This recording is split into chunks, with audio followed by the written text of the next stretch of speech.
Hello दोस्तों, good evening. कैसे हैं आप लोग? आशा है कि आप लोग बहुत अच्छे होंगे। चलिए दोस्तों, आज बात करते हैं यूजीसी नेट पेपर फर्स्ट, जिसमें आज का आपका टॉपिक रहेगा सभी टोटल 10 यूनिट जो हैं उसमें एक एक करके अच्छे से समझेंगे।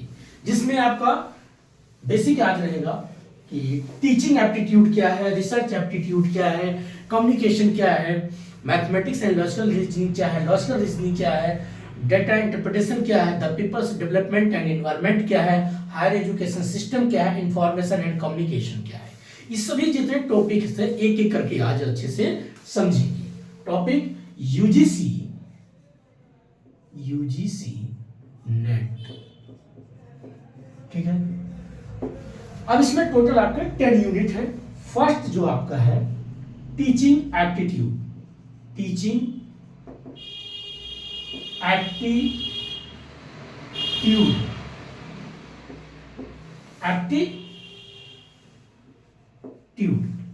नेक्स्ट आपका रहेगा रिसर्च एप्टीट्यूड,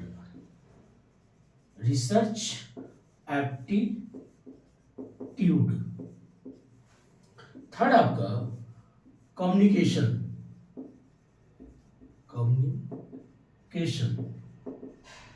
एंड फोर्थ आपका comprehension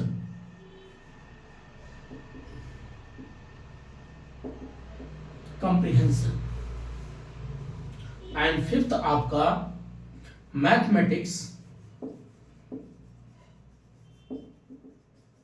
and logical reasoning.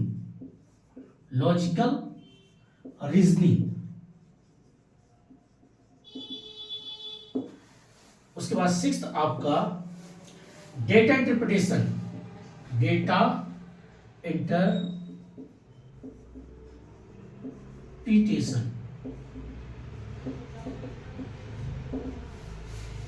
Next उसके बाद सेवंथ आपका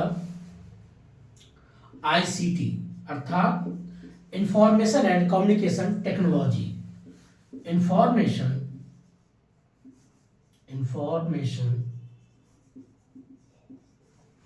कम्युनिकेशन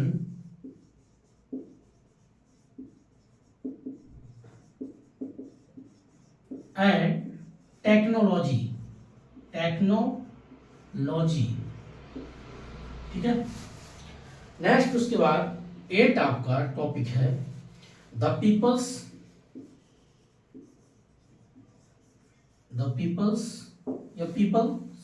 डेवलपमेंट एंड एनवायरमेंट।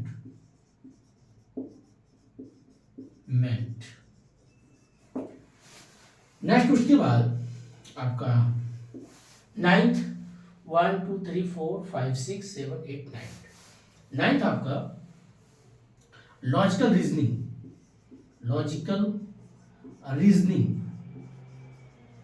आप कहेंगे 2 बार लॉजिकल रीजनिंग? जी हाँ।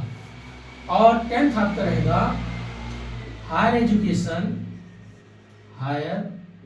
Education of system. ये सभी आपके टोटल 10 यूनिट है, जो कि हर एक यूनिट बहुत इंपॉर्टेंट है आपके एग्जाम के अकॉर्डिंग। जब आप यूजीसी नेट की तैयारी करते हैं, अब मान लीजिए जून में एग्जाम होने वाला है, अभी तो की आंसर की आ चुकी है, आप लोग जाइएगा एक बार चेक करिएगा, ठीक है। अब पहले क्या होता था, 2019 से पहले 2019 से पहले जो एग्जाम होते थे उसमें से आपके टोटल हर एक यूनिट से बेसिकली अगर देखा जाए तो हर एक यूनिट से 5 क्वेश्चन आता था। हर एक यूनिट से 5 क्वेश्चन जो है आपके प्रश्न पूछे जाते थे, ठीक है। लेकिन अब ऐसा क्या कर दिया गया है, आपको लगेगा कि नहीं कि अब किसी से आपका लगता है 6 क्वेश्चन है, किसी से 2 क्वेश्चन है, किसी से 4 क्वेश्चन है। अब पूरा अनबैलेंस हो चुका है। अब आपको इसमें जो भी पढ़ाई करना है, जब भी आपको ध्यान रखना है कि मत सोचिएगा पहले क्या होता था, कुछ लोग बेसिकली थ्योरिकल को आधार बनाते थे, उसी को तैयारी करके अपना पेपर दे देते, पास हो जाते थे। लेकिन अब ऐसा कर दिया गया है कि आपको सभी यूनिट को अच्छे से तैयार करना है। अब टीचिंग में आप जब पढ़ेंगे तो क्या होता है, पहले टीचिंग के बारे में बात करें। टीचिंग मीन्स होता है एज ए, पहले से कॉन्सेप्ट समझिए, teaching as a personality. Personality means जब आपके पास नॉलेज होगा, जब आप अपनी बात को दूसरे तक पहुंचाने में सक्षम होंगे, अपनी बात को बेहतर तरीके से जब बताते हैं तो अगला व्यक्ति आपकी बात बहुत अच्छे से समझ जाता है। तो इसी को बोलते हैं टीचिंग। और उसमें होता है एक टर्म आता है एप्टीट्यूड। नाम क्या है? एप्टीट्यूड। मतलब आप में कितना पेशेंस है, क्षमता है। तो जब आप टीचिंग पढ़ोगे तो इसमें क्या क्या कॉन्सेप्ट आता है, पहले कॉन्सेप्ट को समझो, कॉन्सेप्ट क्या है। दूसरा, इसके लेवल्स को पढ़ो। तीसरा, इसके कैरेक्टर को पढ़ो, कैरेक्टरिस्टिक्स। नेक्स्ट उसके बाद क्या पढ़ो, इसके मेथड्स को पढ़ो। नेक्स्ट उसके बाद इसके प्रिंसिपल को पढ़ो, प्रिंसिपल। नेक्स्ट उसके बाद क्या इसकी पढ़ो, ब्लॉम टेस्टोनॉमी क्या है, ब्लॉम टेस्टोनॉमी क्या है। नेक्स्ट क्या पढ़ना है इसमें, अगला आपका इसी में आता है इवैल्यूएशन,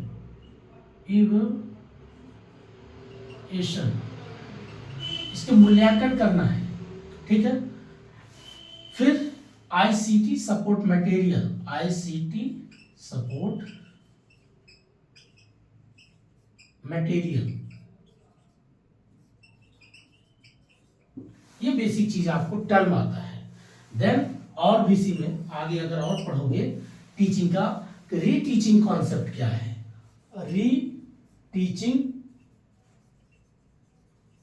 कॉन्सेप्ट क्या है, सेप्ट क्या है, ठीक है। ये सब मिला करके आपका टीचिंग एप्टीट्यूड का बेसिक तैयार होता है, ठीक है। अब टीचिंग, पहले कॉन्सेप्ट को समझो। कॉन्सेप्ट क्या है कि भाई टीचिंग क्या है। तो टीचिंग एज ए कम्युनिकेशन, जो भी आपके पास एज ए नॉलेज है, जो भी आपके पास इंफॉर्मेशन है। देखिए अभी एक चीज और आप पहले बताते हैं, पहले किसी भी चीज का आपके पास क्या होना चाहिए, इंफॉर्मेशन, इंफॉर्मेशन, ठीक है। इंफॉर्मेशन के बाद नेक्स्ट आपके पास ऐसे करते हैं, पहले होना चाहिए इंफॉर्मेशन, इंफॉर्मेशन।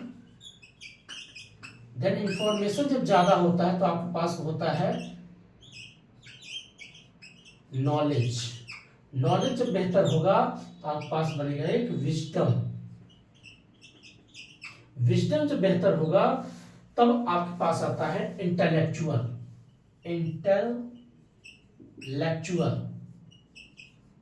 ठीक है। ये बेसिक टर्म को आपको समझना है। क्या क्या, पहले इंफॉर्मेशन कहां से आता है, आप चाहे न्यूज़पेपर से, सोशल मीडिया से, किताबों से, ये जो आप सारी चीजें सीखते हैं, हर दिन नए नए चीज सुनते हैं, ये आपका होता है इंफॉर्मेशन। जब इंफॉर्मेशन आपके पास मैक्सिमम बहुत ज्यादा हो जाता है तो कहेंगे भाई के पास नॉलेज बहुत है। जब नॉलेज के आधार पे आप कोई चीज एक थोड़ा सा राइट रॉन्ग के बारे में समझते हैं तो कहेंगे भाई ये बुद्धिमान है, ये कोई चीज डिसीजन लेते हैं, सही गलत के पहले निर्णय करते हैं। और जब आप विजडम के आधार पर किसी भी चीज का एनालिसिस करते हैं, बारीकी रूप से अध्ययन करते हैं आने वाले फ्यूचर के लिए कि आपका फ्यूचर कैसा होगा, तो उसको हम बोलते हैं इंटेलेक्चुअल, बौद्धिकता। ये सारी बेसिक कॉन्सेप्ट होता है। तो अगर ये सारी चीज आप में है, विद्यमान है, आपके पास अच्छी नॉलेज है, तो आपका हर एक फील्ड में बेहतर काम करता है। किसमें काम करेगा, चाहे आप यूपीएससी की तैयारी करते हैं, चाहे यूजीसी नेट की तैयारी करते हैं, कोई भी आप तैयारी करते हैं, वहां पर ये सभी टॉपिक आपका काम करता है। अब यहीं पर आपको पहले समझ में आना चाहिए कॉन्सेप्ट क्या है, टीचिंग का बेसिक कॉन्सेप्ट क्या है। भाई जब आपके पास नॉलेज होगा, जब आप अपने इंफॉर्मेशन को, नॉलेज को, अपने विजडम को प्रयोग करते हुए अपनी इंफॉर्मेशन किसी दूसरे तक सरल शब्दों में, अब सरल शब्दों मीन्स भाई कोई व्यक्ति अवधी है, कोई भोजपुरी है, कोई ब्रज में है, कोई मिथिलांचल का, अलग अलग बहुत सी भाषाओं में लोग बिलोंग करते हैं। अगर उनकी भाषा में आप उस चीज को सरल शब्दों से समझा ले जाते हैं, उसे बोलते हैं टीचिंग करना, बताना। और एप्टीट्यूड मतलब है जब तक उस व्यक्ति को आप समझा नहीं पाते हैं तो आप में कितना पेशेंस है, कितना क्षमता है अपनी बात को बताने तक का, तो उसको बोलते हैं एप्टीट्यूड। इसी को ही बोलते हैं कॉन्सेप्ट को समझो, मीनिंग को समझो, अर्थात इसके डिफिनेशन को समझो, इसके परिभाषा को समझो। ठीक है, ये बनता है आपका क्या, कॉन्सेप्ट। अब आता है लेवल। लेवल में क्या आता है, इसके 3 लेवल है, मेमोरी लेवल, अंडरस्टैंडिंग लेवल और reflective level. Memory level means होता है जब कोई चीज आप रटते हैं, जैसे छोटे बच्चे को आप टेबल रटाते हैं, या आप वो टेबल जब रटता है 2 1 जा 2 2 2 जा 4 2 3 जा 6 ऐसे करता ना, या हिंदी में 2 कम 2 2 दूनी 4 2 3 6 2 चौके 8, इस प्रकार से जब उसको आप रटाते हैं, समझाते हैं, तो क्या होता है, उसके लेवल के ऊपर हम बात करते हैं। इसको memory level, next understanding level, standing level और रिफ्लेक्टिव लेवल। यहां लिख देते हैं रिफ्लेक्टिव लेवल, रिफ्लेक्टिव लेवल। ये 3 इसको भागों में डिवाइड किया गया है। इसको 3 भागों में डिवाइड किया गया है। मेमोरी लेवल कॉन्सेप्ट किसने दिया, उनका नाम था हर्बर्ट। और अंडरस्टैंडिंग लेवल कॉन्सेप्ट किसने दिया, उनका नाम था मॉरिसन। और रिफ्लेक्टिव लेवल कॉन्सेप्ट किसने दिया, उनका नाम था हंट। तो ऐसे लेवल इसको 3 कैटेगरी में बांटा गया है। आप लोग देखते होंगे जब क्लास 1 से क्लास 5 तक का जो बच्चा पढ़ता है, तो उसको आप काखा गागा, छोटा बड़ा छोटी सब चीजें रटाते हैं, है कि नहीं। उसको टेबल रटाते हैं, पहाड़ा रटाते हैं, लिखना सिखाते हैं, तो उसको बोलते हैं मेमोरी लेवल। ठीक है जी। दूसरा होता है आपका, इसी में अगला आता है आपका understanding level. Understanding level means होता है जब बच्चा लिखना पढ़ना सीख जाता है, तो यही से शुरुआत होता है, उसमें एक समझ आती है। अंडरस्टैंडिंग मतलब वो राइटिंग करना सीख गया, रीडिंग करना सीख गया, अब उसमें सही गलत चीजों को पकड़ना सीख गया, उसको बोलते हैं अंडरस्टैंडिंग लेवल। अब इस लेवल कॉन्सेप्ट किसने दिया, तो उनका नाम था मॉरिसन। और मेमोरी लेवल कॉन्सेप्ट किसने दिया था, उनका नाम था हर्बर्ट। ये क्वेश्चन बहुत बार रिपीट होती है। और अगला आता है रिफ्लेक्टिव लेवल। रिफ्लेक्टिव लेवल उसको बोलते हैं दोस्तों, जब आप कोई अपने फ्यूचर के लिए, आने वाले फ्यूचर के लिए कुछ नई चीज सोचते हैं, कुछ करना चाहते हैं, कोई नया डिसीजन लेते हैं, तो ये आपका शुरुआत होता है किससे, रिफ्लेक्टिव लेवल। और रिफ्लेक्टिव लेवल ही आपके आने वाले फ्यूचर के बेसिक निर्माण करता है। ठीक है, ये होता है आपका लेवल। अगला हम बात करते हैं कैरेक्टरिस्टिक। अब कैरेक्टरिस्टिक क्या है, इसको देखा जाए 4 भागों में बांटा गया है। एक होता है टीचर कैरेक्टर, एक होता है लर्नर कैरेक्टर। फिर लर्नर कैरेक्टर को 2 भागों में, एडोलसेंट और एडल्ट। अब इसमें क्या होता है दोस्तों, जो टीचर का कैरेक्टर क्या होता है, इस चीज को समझना है। टीचर का कैरेक्टर क्या होता है, बेसिकली उसके पास जो नॉलेज है और उसके क्या अपने टाइम को पंक्चुअल है, क्लास में एंट्री करने का, ये भी उसके कैरेक्टर को दर्शाता है। उसका प्रॉपर नॉलेज को दर्शाता है, उसकी राइटिंग को दर्शाता है, उसमें कितना पेशेंस है, बच्चे से किस तरीके से व्यवहार करता है, बच्चों से कितना व्यवहारिक रूप से क्वेश्चन समझाता है, ये उसके कैरेक्टर को जज करता है। अब अगला बात होता है लर्नर कैरेक्टर। स्टूडेंट का कैरेक्टर क्या होगा, बच्चा कितना अपने काम को लेकर के बहुत पॉजिटिव है, कितना सीरियस है, काम करके 100% कितना वो रिजल्ट देता है, उसको बोला जाता है आपका लर्नर का कैरेक्टर के ऊपर। ठीक है, अगर लर्नर का कैरेक्टर बेहतर होगा, अपना होमवर्क अच्छा करता होगा, घर पे अच्छा काम करता होगा, तो उसको बोलेंगे भाई लर्नर का कैरेक्टर काफी बेहतर है। ठीक है, अब उसी लर्नर में 2 भाग और बनता है, एक एडोलसेंट और एक एडल्ट। एडोलसेंट उसको बोलते हैं जो अभी अनभिज्ञ है, कम समझ है, एक छोटा बच्चा है। आप मान लीजिए कोई 13 साल का बच्चा है, अब उसमें बहुत से भी बचपना है। और एक होता है एडोलसेंट, उसको बोलते हैं एडोलसेंट। एक होता है एडल्ट, एडल्ट होता जो 18+ हो जाता है, उसको बोलते हैं एडल्ट। इस प्रकार से उससे क्राइटेरिया बना दिया गया है कि एडोलसेंट और एडल्ट। तो इसीलिए कभी कोई टीचर जब होता है, छोटे बच्चों को पढ़ाना बड़ा मुश्किल क्यों होता है, क्योंकि उसमें बहुत बचपना होता है। आप मेच्योरिटी वाली बात नहीं कर सकते। क्यों, उसमें अभी इसलिए नहीं मेच्योरिटी आ सकती क्योंकि अभी वो बच्चा है, उसकी जो बॉडी का अभी ग्रोथ हो रहा है, अभी वो ग्रोथ पे है। ठीक है, और अभी उतना उसका दिमाग परिपक्व नहीं है, एक प्रकार से मेच्योर नहीं है। ये सारी चीजें उस पर डिपेंड करता है, उसके नॉलेज, उसके इंफॉर्मेशन के आधार पे। तो इसलिए इसको बांटा गया है कि टीचर कैरेक्टर क्या होगा, लर्नर का कैरेक्टर क्या होगा। लर्नर में दो भाग होंगे, एडोलसेंट होंगे और एडल्ट होंगे। ये बेसिक चीजें याद रखना है, कैरेक्टरिस्टिक की बात करता है। ठीक है, अब बात करते हैं मैथड्स, अगला पॉइंट आता है। अब टीचर के बेसिक मेथड्स क्या है। भाई टीचर के मेथड्स बेसिकली अगर देखा जाए पुराने समय में, तो आपका एक होता था ऑफलाइन मेथड्स, एक ऑनलाइन मेथड्स, ये दो से बेसिकली दो थे।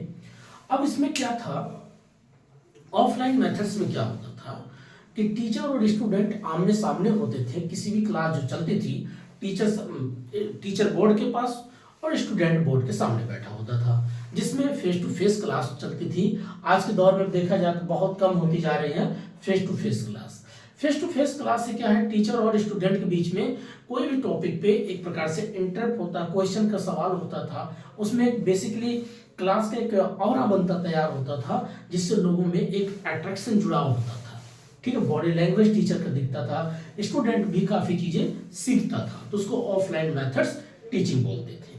दूसरा आता है आपका ऑनलाइन मेथड, जैसे आजकल प्रेजेंट टाइम में है, आप जैसे लैपटॉप से पढ़ते हैं या जिसको डिजिटल इंडिया आप बोलते हैं। अब जैसे मैंने एक क्लास बना के कैमरे से इसको शूट कर रहा हूँ, उसको फिर उसके बाद अपलोड कर दूंगा, आप लोग उसको देखेंगे बाद में। तो ये सब क्या है, ऑनलाइन मेथड्स। अब इसमें दोनों में डिफरेंस पूछता है, कौन बेटर है कौन। देखिए बेटर दोनों अपनी जगह ठीक है। ऑनलाइन से क्या फायदा है, आपका टाइम बचता है, आपका मनी बचता है, जिससे आप जब भी चाहेंगे तो आप बार बार उस टॉपिक को याद कर सकते हैं। ऑफलाइन में क्या होता था, एक बार जो टीचर पढ़ा दिए दोबारा वो टीचर आपको नहीं मिलते थे पढ़ाने, क्यों, तब तक वो हो सकते हो टीचर की क्लास अगला लग जाता, आप बार बार वो टॉपिक नहीं पढ़ सकते। लेकिन ऑनलाइन में सारी चीजें रिकॉर्डेड है, अब बार बार बहुत से प्लेटफॉर्म है, यूट्यूब पे बहुत से चैनल हैं, जिसके माध्यम से आप अपनी इंफॉर्मेशन और नॉलेज को गेन कर सकते हो, प्राप्त कर सकते हो। ठीक है, अब इससे पूछा जाता है ऑनलाइन मेथड्स में कुछ गवर्नमेंट की बेसिक स्कीम चलता है, जिससे मॉक है, मैसिव ओपन ऑनलाइन कोर्स क्या है। दूसरा इसी में और जुड़ा होता है आपका ऑनलाइन में ही, जिसमें स्वयं क्या है, स्वयं प्रभा क्या है। अब इसके लिए गवर्नमेंट ने कुछ चैनल बनाए हैं, पहले 29 थी, बाद में 36 हुआ, फिर 80 हुआ। इसमें चैनल बढ़ते घटते रहते हैं। ये 2017 में लाया गया था, और जब आपका गुरु पूर्णिमा है, वैसे गुरु पूर्णिमा क्या लगभग गुरु नानक की जयंती के दिन ही लाया गया था। तो ये आप थोड़ा से फैक्ट पूछ सकता है, किस तारीख को कौन से ईयर में ये लाया गया था।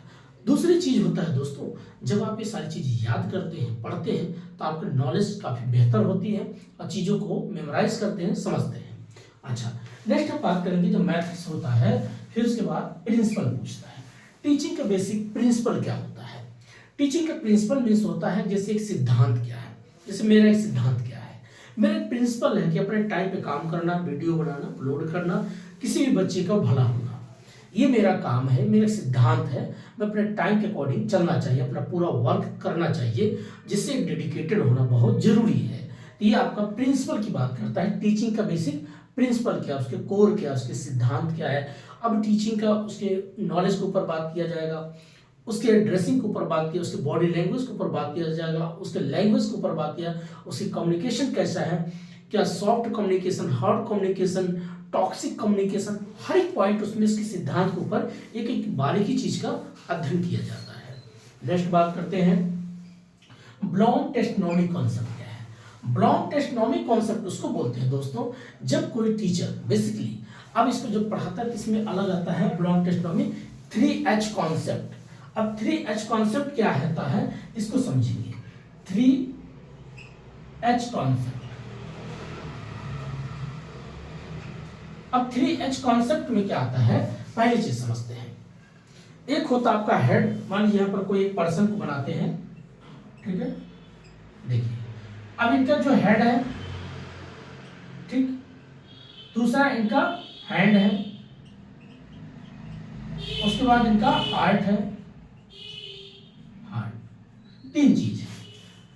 हेड मतलब होता है सिर, दिमाग क्या करता है, किसी भी चीज को कॉग्निटिव करता है, थिंकिंग प्रोसेस में काम करता है, इसको हम बोलते हैं कॉग्निटिव। हैंड मीन्स होता है एक्शन, कार्य करना, जैसे राइटिंग करना। हार्ट मीन्स किससे जुड़ा है, इमोशंस, फीलिंग। एक मानव ही है, जो एनिमल्स ही है, जो सब में एक फीलिंग होता है, हर जिसमें अगर देखा जाए प्राण है, जान है, तो वो उसमें क्या होता है, फीलिंग होता है। तो ये 3 कॉन्सेप्ट दिया गया था ब्लॉम टेस्टोनॉमी कॉन्सेप्ट। ये क्यों दिया गया? सपोज करो आज मेरे पास अच्छा सही का नॉलेज है, ज्ञान है, मेरे पास रोजी रोटी के लिए मैं पढ़ाता हूँ, 4 पैसा कमा लेता हूँ, अपना घर चला रहा हूँ, ये मेरे पास एक एक्शन, एक रोजी रोटी है।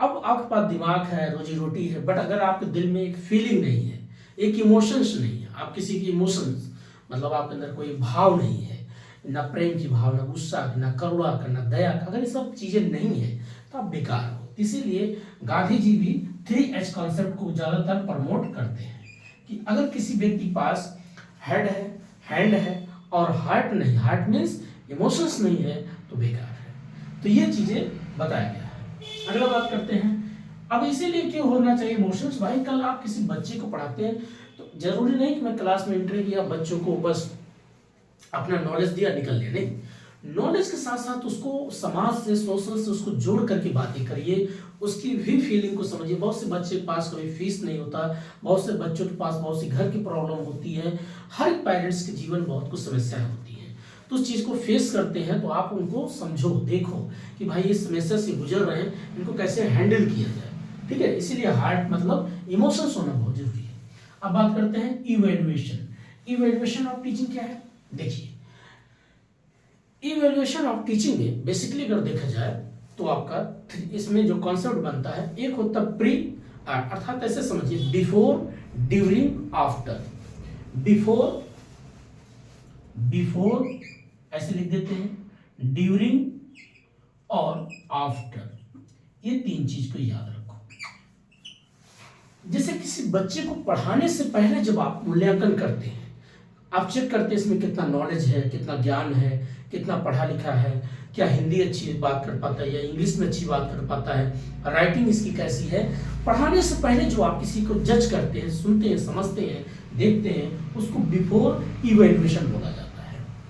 और पढ़ाने के दौरान क्लास में, जैसे आप क्लास में पढ़ाते पढ़ाते बीच में क्वेश्चन पुट अप करके पूछ लेते हैं कि बेटा आप क्वेश्चन का आंसर दो, अब बताओ क्या होगा, अब बताओ क्या होगा, तो उसको हम बोलते हैं ड्यूरिंग इवेल्युएशन। एक होता पढ़ाने के बाद, आफ्टर। आफ्टर मतलब पढ़ाने के बाद जब आप पूछते हो या उसको कैलकुलेट करते हो, इवेल्युएट करते हो, उसको बोलते हैं आफ्टर इवेल्युएशन, ठीक है। ये बेसिक 3 भागों में इसको बांटा गया है। अब बात करते हैं, एक होता है आपका आईसीटी सपोर्ट मटेरियल। देखिए आईसीटी सपोर्ट मटेरियल क्या करता है, प्रेजेंट टाइम अगर आप देखा जाए, जो भी आप पढ़ाई करते हैं, यूजीसी नेट की तैयारी करते हैं, यूपीएससी की तैयारी आप करते हैं, एसएससी सीजीएल तैयारी करते हैं, एमटीएस की तैयारी करते हैं, सीएचएसएल की तैयारी करते हैं, बहुत सी ऐसी गवर्नमेंटेड वैकेंसी होती है जो आप तैयारी करते हैं। तो आजकल देखा जाए तो आपका सबसे ज्यादा सपोर्ट कौन कर रहा है? मोबाइल है, लैपटॉप है, जिसको डिजिटल इंडिया बोला गया। इसके माध्यम से आप क्या कर रहे हैं? अपनी नॉलेज, अपनी इंफॉर्मेशन को और ज्यादा गेन कर रहे हैं, आगे बढ़ रहे हैं। ये काफी आपका सपोर्ट करता है। अब एक और रहता है इसमें टॉपिक है दोस्तों, जिसको बोलते हैं मॉडल ऑफ टीचिंग। क्या बोलते हैं? Model of teaching. अभी क्या है मॉडल ऑफ टीचिंग? क्या है इसके बेसिकली देखा जाए, मॉडल ऑफ टीचिंग को दोस्तों इसको 3 भागों में बांटा गया है। फर्स्ट जिसको बोलते हैं पेडागोजी, सेकंड एंड्रागोजी और हेटागोजी। पेडागोजी मीन्स उसको बोलते हैं दोस्तों, जब आप किसी बच्चे को अपने पास बैठाते हैं, उसको लिखना, पढ़ना, बोलना सब कुछ सिखाते हैं, जहां टीचर स्टूडेंट के साथ साथ रहता है, उसको बोलते हैं पेडागोजी मॉडल्स। दूसरा होता है हेटागोजी, एंड्रागोजी, सॉरी। एंड्रागोजी मीन्स होता है थोड़ा सा यहाँ पर टीचर गैप देता है, बट इतना भी गैप नहीं होता, कोई इंफॉर्मेशन, कोई नॉलेज अगर पूछेगा बच्चा तो टीचर उसको समझाएगा, इसको बोलते हैं एंड्रागोजी। हेटागोजी क्या होता है? हेटागोजी में होता अब यहाँ पर जो स्टूडेंट है, टीचर को आवश्यकता मतलब टीचर की जरूरत नहीं है, स्वयं अपने लाइफ में डिसीजन लेगा कि उसको सीए बनना है या सीएस बनना है या आईसीडब्ल्यूए की तैयारी करना है, यूपीएससी की तैयारी करना है या यूजीसी नेट की तैयारी करना है, तो उसको हम बोलते हैं हेटागोजी का मॉडल ऑफ टीचिंग, ठीक है। ये हमने पूरा जो एक टॉपिक के ऊपर बात किया, ये था आपका टीचिंग एप्टीट्यूड की। हमने सभी एक एक टॉपिक को आज अच्छे से समझा, ठीक है दोस्तों। अब कल दूसरा वीडियो बनाएंगे रिसर्च एप्टीट्यूड पर, ठीक है। अब रिसर्च एप्टीट्यूड में जाते जाते बस इतना बता देते इनमें क्या क्या टॉपिक है। पहले समझेंगे को what is the basic research क्या है, रिसर्च क्या है, ठीक है। रिसर्च क्या है अर्थात पुनः क्यों हम खोज करते हैं, और साइंटिफिक खोज क्यों होता है, तार्किक खोज क्यों होता है, और ट्रांसपेरेंसी खोज क्यों होता है, इफेक्टिव क्यों होता है, सोशलिज्म के अकॉर्डिंग क्यों होता है, ये सभी टर्म को जब समझेंगे तो ये होता है आपका रिसर्च। एप्टीट्यूड मतलब होता है आप जब खोज के उसकी एक बेसिक एप्टीट्यूड होता है, क्षमता होना चाहिए। अब पहले उसमें क्या क्या पढ़ेंगे, पॉजिटिविज्म क्या है, पॉजिटिविस्टिक क्या है, मेथड्स ऑफ रिसर्च क्या है, कैरेक्टर्स ऑफ रिसर्च क्या है, टाइप्स ऑफ रिसर्च क्या है, उसके बाद आईसीटी सपोर्ट मटेरियल क्या है, स्टेप्स ऑफ रिसर्च क्या है, देन उसके बाद एस्क्यूनेस क्या है, कुर्तिस क्या है, देन नेक्स्ट और आगे पढ़ेंगे इसमें रिसर्च में ही आपका सैम्पलिंग क्या है, सैम्पलिंग में प्रोबेबिलिटी क्या है, नॉन प्रोबेबिलिटी क्या है, स्टैटिक्स के आधार पर कुछ चीज़ें और भी देखेंगे, मीन क्या है, मीडियन क्या है, मूड क्या है, नेक्स्ट और भी आगे पढ़ेंगे जिसमें एनोवा टेस्ट क्या है, काई टेस्ट क्या है, और आपका और भी आगे आएगा नल हाइपोथेसिस क्या है, अल्टरनेटिव हाइपोथेसिस क्या है। ये सभी टॉपिक को मैं कल बात करूंगा। तो आज इतना ही है, तब तक के लिए नमस्कार, जय हिंद, मस्त रहिए, पढ़ाई करते रहिए, थैंक यू वेरी मच।